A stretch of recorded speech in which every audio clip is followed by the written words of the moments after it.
Šioje planetoje gyvenate ne tik jūs. Egzistuoja dar kitos gyvybės formos. Dauguma iš jų yra šios planetos astralinėje erdvėje. Kur visa tai yra?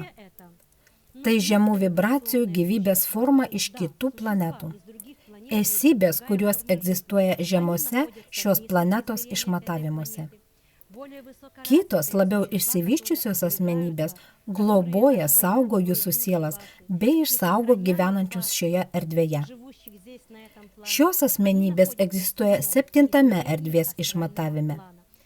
Jie sąveikauja su mentalinė bei dvasinė evoliucijos erdve. Dvasinė erdvė yra už šios planetos stratosferos.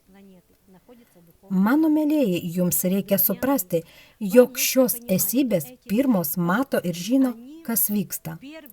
Kodėl šitaip? Prieš tai, kai kažkas įvyksta fizinėje erdvėje, tai įvyksta subtilioje. Na pavyzdžiui, prieš susergant žmogui jis bijo susirgti ir tik vėliau jis suserga. Žmonės, kurie pradeda apie tai galvoti, astralinėje erdvėje, o taip pat ir mentalinėje, taip pat susirgo. Belieka 2 dienos, mėnuo, metai ar pusantrų tam, kad ši liga pasireikštų fizinėje erdvėje ir tokiu būdu žmogus suserga. Taip buvo anksčiau. Dabar planeta kvantinių šuolių perėjo į naują aukštesnį išmatavimo lygį. Dėl to laikas pradėjo bėgti greičiau, kaip aš jums kažkada minėjau. Dėl to viskas, kas vyksta, jūsų mintis bei emocinė sudedamoji, daug greičiau realizuojasi jūsų gyvenime. Tai reiškia, kad visos jūsų būsenos mintis, emocijos, jūsų baimės daug greičiau formuoja realybę. Tik jums kažką blogo pagalvojus, tuoj pat tai išsipildo. Taip, mėlieji, tai yra metodai, karinga astralinės erdvės būsena. Taigi aš vėl grįšiu prie esybių. Esybių neturinčių jūsų prigimties, tačiau turinčių kitą prigimtį. Jie turi protą ir energiją, bet neturi sielos. Tai žemų vibracijų esybės, kurios nori maitintis tik žemomis vibracijomis.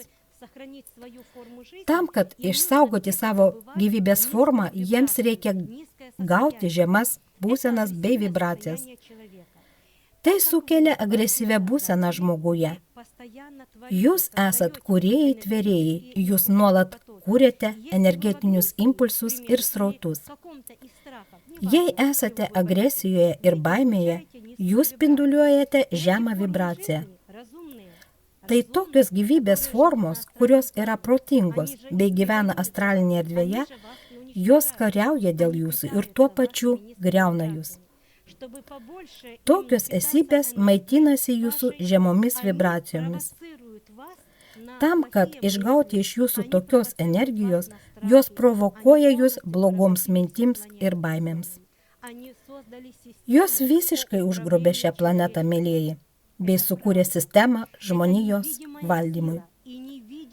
Tai tiesa, tai nematoma jėga, nematomas pasaulis, kuris valdo žmoniją. Tačiau jūs esat Dievo vaikai, jūs turit didingą galią bei prigimtį. Šioje planetoje yra aukštai išsivyščiusios esybės ir asmenybės, kurios jūs saugo, padeda bei nukreipia.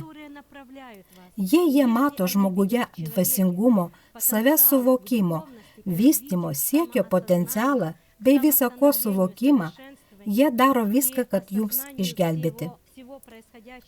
Padėti jums galima tik tuo atveju, kuomet jūs patys paprašote pagalbos. Jei jūs neprašote pagalbos, niekas nesikiš, nieko jums nebandys primesti, tai bus jūsų pasirinkimas. Bet kuris jūsų pasirinkimas yra gerbtinas, net ir tas, kuris yra griaunantis.